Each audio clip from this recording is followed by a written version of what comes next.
बिस्मिल्लाहिर्रहमानिर्रहीम। This is आमना और आज का टॉपिक है globalisation challenges for Pakistan. Topic start करने से पहले एक अच्छी बात, आज की अच्छी बात मैं ग्लोबलाइजेशन से ही रिलेट करूँगी। अगर आज हम अपनी सोसाइटी में देखें तो हमें ग्लोबलाइजेशन की वजह से क्या नज़र आ रहा है, एक मटेरियलिस्टिक एटीट्यूड और लाइफस्टाइल नज़र आएगा। इसकी एक छोटी सी एग्जांपल आपको देती हूँ। अगर यंगस्टर्स की बात करूँ और अगर उनकी नई नई शादी हुई है तो वो फ़ौरन से डिमांड करते हैं हमने अलग रहना है। ये इस्लाम में भी यही है कि अगर लड़की डिमांड करे कि मुझे एक अलग से सेटअप चाहिए तो उसको वो सेटअप देना चाहिए। ये हस्बैंड की रिस्पॉन्सिबिलिटी है और लड़की का राइट भी है। लेकिन इस तरह से आइसोलेशन में नहीं जाना कि आप खुद और आप अपने बच्चों को रिश्तों की पहचान ही ना करवा सकें। हमारा इस्लाम जहाँ लड़की को ये राइट दे रहा है कि आपका एक अलग सेटअप हो, सब कुछ हो, लेकिन उसके बावजूद लड़के के माँ बाप की इज्जत करना, रिश्तों की पहचान खुद करना और बच्चों को करवाना भी लड़की का फ़र्ज़ है। अब आजकल जो मल्टीकल्चरलिज्म चल रहा है हमारी सोसाइटी में, उसका इम्पेक्ट किस तरह हो रहा है। देखिए, आप तो डिमांड करते हैं कि हमने सेपरेट होना है। अब आप एक तरह से अपने बच्चों को जहनों में भी यही इनडायरेक्टली इम्पोज कर रहे होते हैं, आपने भी इतने टाइम पीरियड के बाद हमसे अलग हो जाना है। आप डायरेक्टली ये कभी भी नहीं चाहेंगे या डायरेक्टली आप कभी भी अपने बच्चे को ये नहीं कहेंगे कि इतने टेन्योर के बाद आपने अलग होना है। बच्चे सफ़ेद कागज़ होते हैं, उस पर आप जो लिखेंगे, वो जो देखेंगे वो वही करेंगे। अब इस बात को किस तरह से ठीक किया जा सकता है। अगर आप अलग भी रह रहे हैं, आपका एक अलग से सेटअप है, तो आप हर वीकेंड में अपने बच्चों को अपने रिलेटिव्स के घर विजिट करवाएं। उनको पता हो कि हमारी ज़िंदगी में रिश्तेदारों की ये अहमियत है और ये पहचान है। दूसरा पॉइंट ये है कि आप अगर एक अलग घर में रह रहे हैं और वहाँ पे सिर्फ आप खुद, आपके हस्बैंड और आपके बच्चे हैं। अब आपके हस्बैंड तो सारा दिन बाहर रहेंगे, आप घर में होंगे, आपका अकेला माइंड होगा, आप उसके अकॉर्डिंग ही अपने बच्चों की परवरिश कर सकते हैं। लेकिन अगर कंबाइंड फैमिली सिस्टम होगा तो वहाँ पे 7 से 8 लोग होंगे, सबका एक अपना अपना माइंड सेट होगा और बच्चा सबसे सीखेगा। अगर किसी को बहुत गुस्सा आता है तो बच्चे को पता होगा कि अच्छा, इनसे इतना मैंने फ्री होकर बात नहीं करनी, इनसे मैंने इज्जत से बात करनी है। और अगर कोई हर टाइम अच्छे मूड में रहता होगा तो बच्चे को पता होगा कि इन फ्रीली बात कर सकता हूँ, ठीक। तो इस तरह बच्चों को रिश्तों की पहचान करवाई जा सकती है और यही हमारा कल्चर है, यही हमारे कल्चर की यूनिकनेस और रिचनेस है। लेकिन वेस्ट ने हमारे कल्चर को बहुत पोल्यूट कर दिया है। किस तरह, वो हम टॉपिक की तरफ जाते हैं और फिर देखते हैं। सो अब स्ट्रेट अवे अपने टॉपिक पे आते हैं। Globalisation challenges for Pakistan. Globalisation के पॉजिटिव और नेगेटिव दोनों एस्पेक्ट्स होते हैं। अब ग्लोबलाइजेशन एक चैलेंज बन के रह गया पाकिस्तान के लिए, किस तरह, आज मैं आपके साथ वो डिस्कस करूंगी।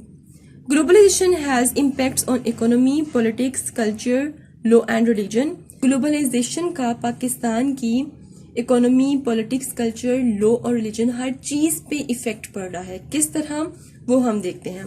Pakistan is facing due to competitive condition. Pakistan competitive condition की वजह से फेस कर रहा है। अब कौन सा कंपेटिटिव कंडीशन, कोई भी प्रोडक्ट जो पाकिस्तान में प्रोड्यूस्ड हो रही है वो कंपटीशन में है उस प्रोडक्ट के साथ जो किसी और स्टेट में प्रोड्यूस्ड हो रही है।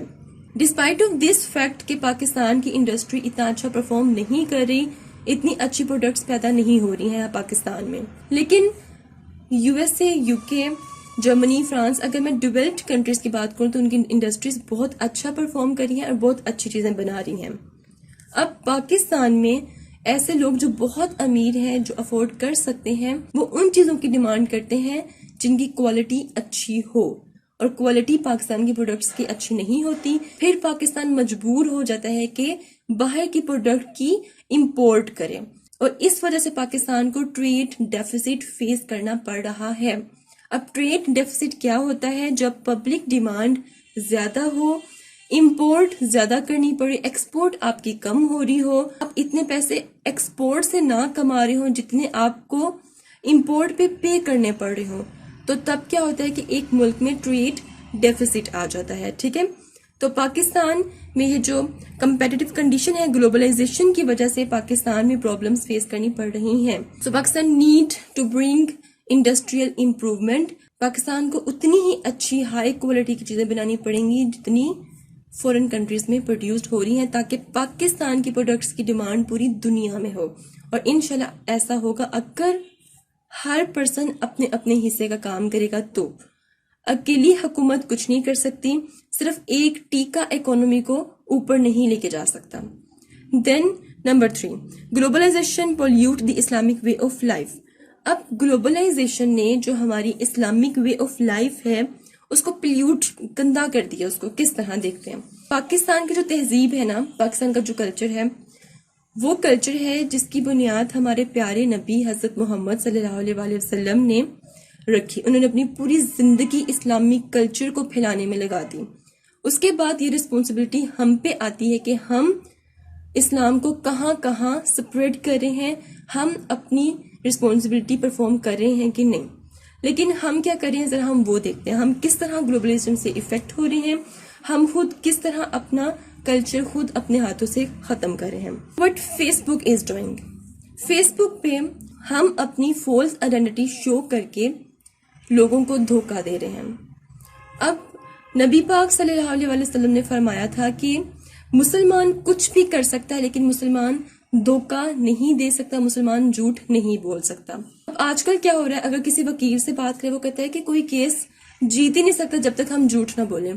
किसी बिजनेसमैन से बात करें तो वो कहता है कि हमारा बिजनेस तब तक चल ही नहीं सकता जब तक कोई झूठ ना बोले हम तो ये सब क्या है? क्या ये वो तहजीब है? क्या ये वो कल्चर है? क्या ये वो हमारा इस्लामिक यूनिक कल्चर है जिसकी बुनियाद नबी पाक सल्लल्लाहु अलैहि वसल्लम ने रखी थी? बिल्कुल भी नहीं। उसके बाद अब आते हैं टिकटॉक पे। What TikTok is doing now, नाच गाना, क्या ये हमारे इस्लाम में है? क्या ये हमारी तहजीब है? क्या डिफरेंट डायलॉग्स पे एक्सप्रेशंस देना, क्या खुद को एक्सपोज करना, क्या ये हमारे इस्लाम में है? क्या ये हमारा कल्चर है? अब अगर मैं फूड की तरफ आऊं तो fast food culture is spreading now अडेज, बहुत ज्यादा स्प्रेड हो रहा है फास्ट फूड कल्चर। हमें हर स्ट्रीट के कॉर्नर पे क्या नजर आएगा? मैकडोनल्ड, पिज्जा हट, हार्डीज, इस तरह के सब नजर आएंगे हमें।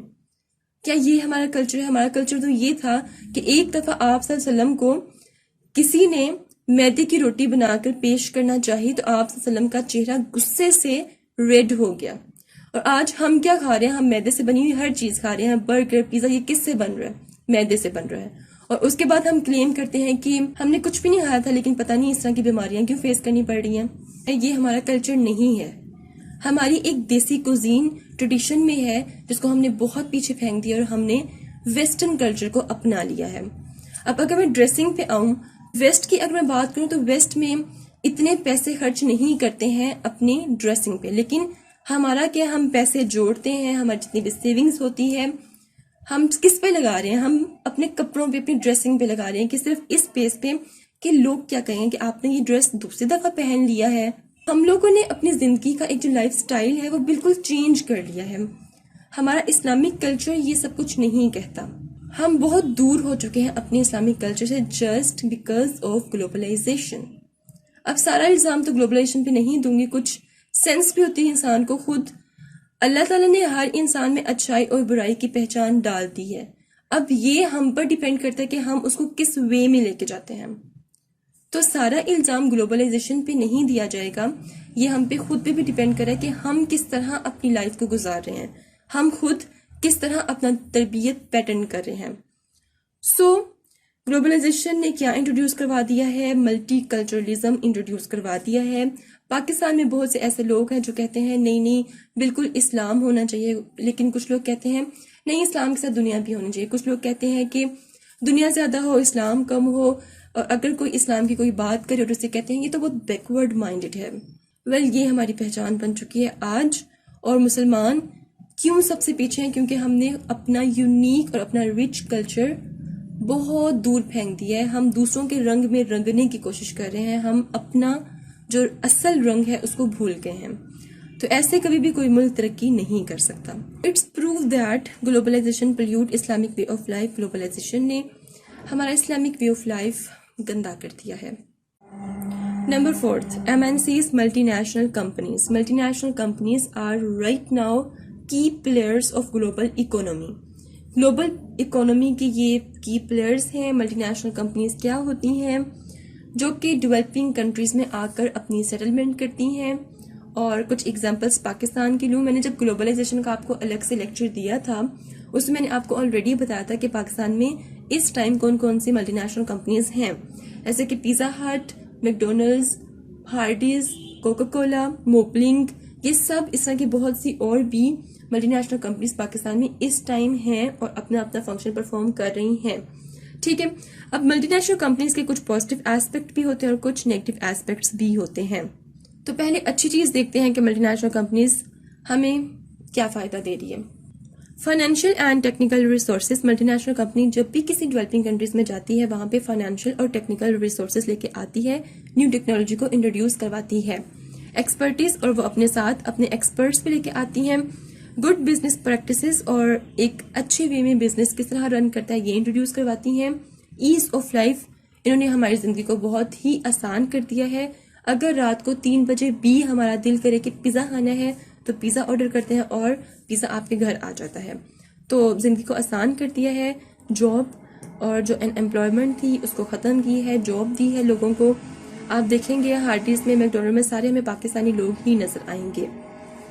इंफ्रास्ट्रक्चर इम्प्रूवमेंट, और इसके अलावा इन्होंने इंफ्रास्ट्रक्चर इम्प्रूवमेंट दी है पाकिस्तान में। किस तरह, अगर हम देखें तो मैकडोनल्ड का कितना अच्छा सा हमें एक व्यू नजर आता है, हार्डीज की कितनी अच्छी सिटिंग अरेंजमेंट नजर आती है कि इंफ्रास्ट्रक्चर इम्प्रूवमेंट इंट्रोड्यूस करवाई है इन्होंने। नेगेटिव एस्पेक्ट, अब नेगेटिव एस्पेक्ट को अंडरस्टैंड करने से पहले एक क्वेश्चन आपके जहनों में आना जरूरी है, वो ये है कि मल्टीनेशनल कंपनीज पाकिस्तान में क्या कर रही हैं, क्यों ये डेवलपिंग कंट्रीज की तरफ भाग कर आती हैं, ऐसा इनको यहाँ पे क्या नजर आता है।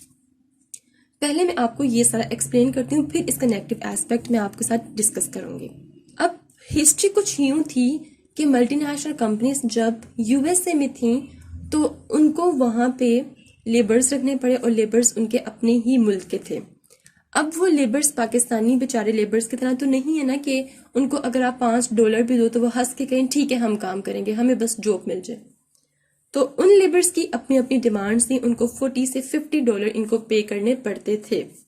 देन इन मल्टीनेशनल कंपनीज ने सोचा कि इनको वेजेस तो ज्यादा देने पड़े हैं, क्यों ना हम कुछ इस तरह करें कि हमारी जो प्रोडक्शन है वो ज्यादा हो, हमें प्रॉफिट ज्यादा हो, लेकिन हमें वेजेस कम देने पड़े। तो उन्होंने क्या किया, उन्होंने एक अपने मुल्क में शोर मचा दिया, उन्होंने डिमांड शुरू कर दी अपनी गवर्नमेंट से। उन्होंने कहा कि आप फ्री ट्रेड एग्रीमेंट आप हमें दें और उस बेस पे हम किसी भी डेवलपिंग कंट्रीज में जाकर हम अपनी इंडस्ट्रीज, अपनी कंपनीज को स्टार्ट करते हैं और वहां की चीप लेबर को यूज करें और प्रॉफिट हम ज्यादा ज्यादा कमाएं और सारा प्रॉफिट हम कहां पर ले आए, अपने हेडक्वार्टर्स की स्टेट में। फ्री ट्रेड एग्रीमेंट से अब उनको ये फायदा होना था कि जिस भी डेवलपिंग कंट्रीज में वो जाएंगी वहां पे उस डेवलपिंग कंट्रीज की लेबर यूज करेंगी। जहां वो अपने मुल्क में $40-50 एक पर्सन को दे रही थी, वहां पे $40-50 में वो 20 से 30 लोग रख सकते हैं अपनी इंडस्ट्रीज में। ठीक है, तो एक तरह से उनको क्या फायदा हुआ कि उन्होंने चीप लेबर का इस्तेमाल किया, एक तरह से एक्सप्लॉइट किया उन्होंने। उनको ये था कि जब हम प्रोडक्ट्स बना लेंगे ना और चीप लेबर की हेल्प से, अब वो प्रोडक्ट्स हम कहाँ सेल करेंगे, हम यूएसए और हाईली डेवलप्ड स्टेट्स में ही जाकर सेल करेंगे। अब सेल करने के लिए तो आप हमें फ्री ट्रेड एग्रीमेंट दें, आप हम पे कोई टैरिफ, कोई टैक्स इम्पोज ना करें, हम सुकून से अपने प्रोडक्ट्स उठाएं और आपके मुल्क में आके सेल कर दें। हमें भी फायदा और गवर्नमेंट को भी फायदा। किस तरह, दोबारा से वो अपनी प्रोडक्ट्स उठाकर यूएसए में आएंगे और यूएसए में सेल करेंगे तो उनका जीडीपी क्या करेगा, ऊपर जाएगा, प्लस वो अपनी गवर्नमेंट को टैक्स भी पे करेंगे। टैक्स क्यों पे करेंगे, क्योंकि ऐसी कंपनीज का जो हेडक्वार्टर होता है वो डेवलप्ड स्टेट्स में ही होता है और डेवलप्ड स्टेट्स इनके हेडक्वार्टर से क्या लेती हैं, टैक्स लेती हैं। और जब उनसे इतना इतना टैक्स कलेक्ट करेंगी तो क्या होगा, उनका जीडीपी ऑटोमेटिकली ऊपर जाएगा। तो ये है पूरी स्कीम मल्टीनेशनल कंपनीज की। अब आते हैं नेगेटिव एस्पेक्ट पे, किस तरह डेवलपिंग कंट्रीज को एक्सप्लॉइट करी है। एनवायरमेंट पोल्यूट, पाकिस्तान में एनवायरमेंट पोल्यूशन की सबसे बड़ी कॉज है मल्टीनेशनल कंपनीज। पाकिस्तान 200 कंट्रीज में से नंबर 7 पे है, जो कि क्लाइमेट चेंज से बहुत ज्यादा इफेक्ट हो रहा है। पाकिस्तान खुद इतना कंट्रीब्यूट नहीं करा क्लाइमेट चेंज में, तो वजह क्या है, मल्टीनेशनल कंपनीज जो कि पाकिस्तान के एनवायरमेंट को पोल्यूट करी है। चीप लेबर, जो मैं आपको बता चुकी हूँ अभी कि चीप लेबर हासिल करने के लिए डेवलपिंग कंट्रीज में आती हैं, उनको कम पैसे देके काम ज्यादा लेके अपना प्रॉफिट जमा करती रहती हैं। इंक्रीज क्रेडिट, और पैसा बहुत ज्यादा अर्न करती हैं। करप्शन भी बहुत होती है।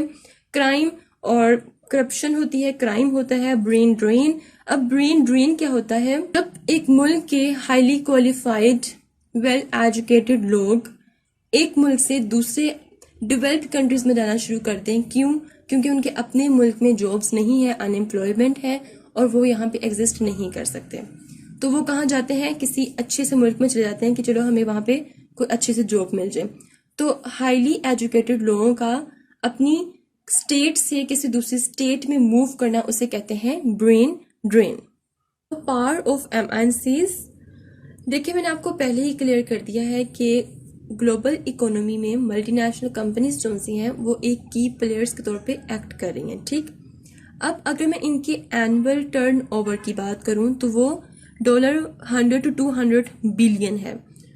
ये बहुत ज्यादा अमाउंट है। इवन कि इनके पास जो पावर है वो एक स्टेट की पावर से भी ज्यादा इनके पास पावर है। लाइक अगर पाकिस्तान एक स्टेट है तो इससे ज्यादा पावर मल्टीनेशनल कंपनीज के पास हुई, क्योंकि इनकी नेटवर्थ देखें कितनी ज्यादा है, ठीक है। और कहते हैं कि जिसके पास पैसा होता है उसके पास क्या होती है? ताकत होती है। तो इनके पास भी ताकत है। अब देखें कि अपनी ताकत का क्या क्या गलत इस्तेमाल ये करती हैं पाकिस्तान में, वो देखते हैं। Change state domestic decisions and foreign policy, सिर्फ पाकिस्तान में ही नहीं बल्कि बहुत सी डेवलपिंग कंट्रीज में यही सब कुछ कर रही हैं। Change state domestic decisions and foreign policy, इनके पास इतनी पावर होती है कि किसी भी स्टेट के डोमेस्टिक डिसीजंस और फॉरेन पॉलिसी को चेंज करवा सकती हैं। किस तरह? अगर किसी स्टेट ने अपने कोई डोमेस्टिक डिसीजन किया है, कोई फॉरेन पॉलिसी बनाई है जो MNCs के लिए अच्छी नहीं है, इनके इंटरेस्ट के अगेंस्ट है, तो वो क्या करती हैं? वो उसको चेंज करवा देती हैं गवर्नमेंट पे प्रेशर पुट करके। गवर्नमेंट को थ्रेट करती हैं, गवर्नमेंट को ब्लैकमेल करती हैं कि हम यहाँ से मूव कर जाएंगे, तो उस बेस पे डोमेस्टिक डिसीजंस और फॉरेन पॉलिसी पे चेंज करवा सकती हैं ये। इसके अलावा मल्टीनेशनल कंपनीज क्या करती हैं? लो कॉर्पोरेशंस ऑफ टैक्स, अपने मुल्क में जहां इनके हेडक्वार्टर्स होते हैं वहां ये अपनी गवर्नमेंट को टैक्स पे करती हैं। उस टैक्स की वजह से उस स्टेट की जो GDP है वो बहुत हाई जाती है। अब रूल एंड लॉ तो ये होना चाहिए था कि जिस डेवलपिंग कंट्री में ये अपनी प्रोडक्शन कर रही हैं वहां पर ये अपने प्रॉफिट का थोड़ा सा हिस्सा उनकी इकोनॉमी के रिवाइवल में दें। तो दूसरी बात ये है कि इनको टैक्स पे करना पड़ेगा गवर्नमेंट को। अब ये क्या करती हैं कि ये गवर्नमेंट पे प्रेशर इंपोज करके उनको रिश्वत दे के टैक्स से भी बच जाती हैं। हमें ये सोचना है कि हमें किस तरह इनको खत्म करना है। वैसे तो गवर्नमेंट को चाहिए कि ये इतना एक्सप्लॉइट कर रही हैं डेवलपिंग कंट्रीज को, तो इनको जरा दुरुस्त कर लें, लेकिन गवर्नमेंट जो सी हमारी खुद इनके साथ मिल जाती है, पैसा खाती रहती है। एज एन इंडिविजुअल हमारी क्या रिस्पॉन्सिबिलिटी है? हम सब जो पागल हो गए हैं, पिज्जा हट, हार्डीज, KFC, इनके बगैर हमारी लाइफ एग्जिस्ट ही नहीं करती, तो हमें खुद को कंट्रोल करना पड़ेगा। जब हमारी डिमांड कम होगी तो ऑटोमेटिकली इनको नुकसान होगा, तो हमें इनको मजीद स्ट्रॉन्ग नहीं करना, क्योंकि ये हमारे मुल्क को एक्सप्लॉइट कर रही हैं और ये किसका रिजल्ट है? ग्लोबलाइजेशन का रिजल्ट है। Number 5, change distant conflicts into transnational terrorism. Globalisation ने एक ये काम दुनिया में किया है कि पहले अगर एक जगह पे कोई कॉन्फ्लिक्ट चल रहा होता था तो वो एक जगह का ही होता था, लेकिन आज ये जो कॉन्फ्लिक्ट जो एक स्टेट में चल रहा है उसको इसने किस में कन्वर्ट कर दिया? ट्रांसनेशनल टेररिज्म में कन्वर्ट कर दिया है। इसके अलावा एक जो फिजिकल डिस्टेंस था उसको भी कम कर दिया है। किस तरह? ये जो फास्टेस्ट मीन्स ऑफ कम्युनिकेशन और ट्रांसपोर्ट सिस्टम है, इसने क्या किया है? इसने डिस्टेंस को कम कर दिया है। अब इससे टेररिस्ट जो से हैं वो स्ट्रॉन्ग होते जा रहे हैं। किस तरह कि अब फास्टेस्ट मीन्स ऑफ कम्युनिकेशन से वो किसी भी टाइम सेल फोन से एक दूसरे से बात करके प्लानिंग कर सकते हैं कि किस जगह ब्लास्ट करना है, किस जगह प्रॉब्लम क्रिएट करनी है। उनकी आइडियोलॉजीज में मोबिलाइजेशन आ रही है, उनकी जो रिक्वायर्ड फाइनेंसेस हैं वो भी इक्वली फास्टर होते जा रहे हैं। तो ग्लोबलाइजेशन अगर एक तरफ अच्छी है तो दूसरी तरफ उसका नुकसान क्या है कि टेररिज्म पूरी दुनिया में फैलता जा रहा है। Number 6, globalisation increase the demand of quality control, remove subsidies and standardisation of goods manufactured. अब ग्लोबलाइजेशन, ये मैंने आपसे पहले भी थोड़ा सा डिस्कस किया है। तो ग्लोबलाइजेशन ने क्या किया है कि ग्लोबलाइजेशन ने क्वालिटी कंट्रोल, जितनी भी प्रोडक्ट्स प्रोड्यूस होती हैं एक स्टेट में, ग्लोबलाइजेशन ये डिमांड करती है कि भाई चीज़ अच्छी होनी चाहिए, क्वालिटी बेस्ट होनी चाहिए, और लोग वही चीज़ लेते हैं। तो ये जो डिमांड है क्वालिटी कंट्रोल की, इससे क्या हुआ है कि पाकिस्तान की जो लो क्वालिटी चीज़ें हैं वो एक्सपोर्ट नहीं हो सकती, लोग उसकी डिमांड नहीं करते। रिमूव सब्सिडीज, अब जब हम कर्जा लेते हैं ना IMF से, तो वो पाकिस्तान पे कुछ कंडीशंस इम्पोज करती है कि आपने अपने फार्मर्स को सब्सिडीज नहीं देनी है। तो इस तरह से हम एग्रीकल्चर बेस्ड इकोनॉमी है, तो अगर हम फार्मर्स को सब्सिडीज नहीं देंगे तो फार्मर किस तरह अच्छी से हमें प्रोडक्शन देंगे। तो एक ये भी ड्रॉबैक है, पाकिस्तान को ये भी नुकसान हो रहा है। And standardisation of goods manufacture, और इसके अलावा जो भी चीज़ प्रोड्यूस हो रही है वो एक स्टैंडर्डाइज्ड होनी चाहिए, ये भी इसकी डिमांड है। और पाकिस्तान की इंडस्ट्रीज इतनी अच्छी नहीं है, वही बात बार बार, पाकिस्तान को अपनी इंडस्ट्रीज इंप्रूव करनी है, फिर ही ये चीज़ पाकिस्तान को फ़ायदा दे सकती है कि स्टैंडर्डाइजेशन और क्वालिटी कंट्रोल। चाइल्ड लेबर की बात करूंगी। पाकिस्तान की जो स्पोर्ट्स गुड है came under bad light because of child labour. अब फॉरेन कंट्रीज ये कहती हैं कि जो चीज़ें चाइल्ड लेबर को यूज़ करके प्रोड्यूस होंगी, बनेगी, हम उसको नहीं खरीदेंगे। मैं खुद भी यही कहूंगी कि चाइल्ड लेबर पाकिस्तान में ख़त्म होनी चाहिए, कि बहुत बड़ा जुर्म है मेरी नज़र में। छोटे छोटे बच्चों को एजुकेट होना चाहिए, उनको सही गलत की तमीज़ होनी चाहिए। अगर कोई उनको गलत कामों की तरफ लगाए भी तो उनमें ये सेंस होनी चाहिए कि वो उसमें डिफ्रेंशिएट कर सकें, बजाय ये कि छोटे से बच्चों को आप काम पे लगा दें। तो ऐसे बच्चे सेक्सुअल हेरासमेंट का भी शिकार होते हैं। Then increase female human resource. अच्छा, ये एक अच्छी चीज़ है ग्लोबलाइजेशन की, कि पहले सिर्फ लड़की ही हर इंडस्ट्रीज कंपनीज में होते थे, लेकिन अब फीमेल ह्यूमन रिसोर्स इंक्रीज हो गया है और ये चैलेंज एक अपॉर्चुनिटी में चेंज हो चुका है। पर ये एक अच्छी चीज़ थी। Now last 7, privatisation of education. अब ग्लोबलाइजेशन से एक ये भी कॉन्सेप्ट आया है पाकिस्तान में कि एजुकेशन को प्राइवेट कर दिया गया है। अब प्राइवेट करने का एक नुकसान ये भी है कि जितने भी प्राइवेट सेक्टर्स हैं, जितना उनका दिल करता है वो फीस मांगते हैं, और माँ बाप मजबूर हैं सिर्फ इस बेस पे कि उनके बच्चों को अच्छी एजुकेशन मिल जाए। इस बेस पे क्या हो रहा है कि वो उतनी फी पे कर रहे हैं। इसके अलावा एक तरह की ब्लैकमेलिंग प्राइवेट सेक्टर्स ये भी करते हैं। उन्होंने कुछ सेक्शंस बना दिए अपने अपने स्कूलों के, कुछ नर्सरी से 3 क्लास तक, उसके बाद 3 से देन 10th क्लास तक। तो ब्लैकमेल इस तरह से करते हैं कि अगर कोई बच्चा नर्सरी से 3 क्लास तक उनके स्कूल में पढ़ता है और अच्छी वो एजुकेशन दे रहे हैं वहां पर और फीस भी अच्छी ले रहे हैं, एक टेस्ट रख देते हैं कि अगर बच्चा ये टेस्ट पास करेगा तो ही हमारे दूसरे सेक्शन में जाएगा, अदरवाइज हम इसे नहीं पढ़ा सकते। छोटे छोटे बच्चों के आप टेस्ट ले रहे हो, आप उनको जिहनी इतना प्रेशर दे रहे हो, बच्चों की नींद पूरी नहीं हो रही है, बच्चे एक डिप्रेशन में रह रहे हैं। ये सब क्या है? वेस्ट में तो ऐसा बिल्कुल भी नहीं होता। वेस्ट में जो बैग्स हैं वो स्कूल में ही बच्चे रख के आते हैं, घर जाकर उन्हें कुछ भी नहीं पढ़ना होता।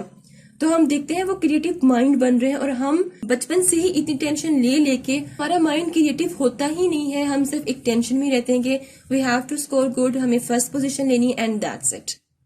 ये हमारी पढ़ाई है। प्राइवेटाइजेशन ऑफ एजुकेशन इसने एस्टैब्लिश कर दी है। इस टाइम पाकिस्तान में 40,000 प्राइवेट स्कूल्स इंट्रोड्यूस हो चुके हैं, एस्टैब्लिश हो चुके हैं। और प्रॉब्लम अब क्या है? The problem has been disparity between standard of education in our society.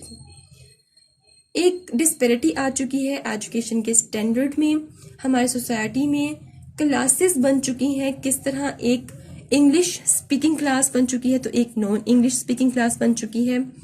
तो सेक्ट्स बन चुके हैं, एजुकेशनल गैप आ चुका है हमारी सोसाइटी में।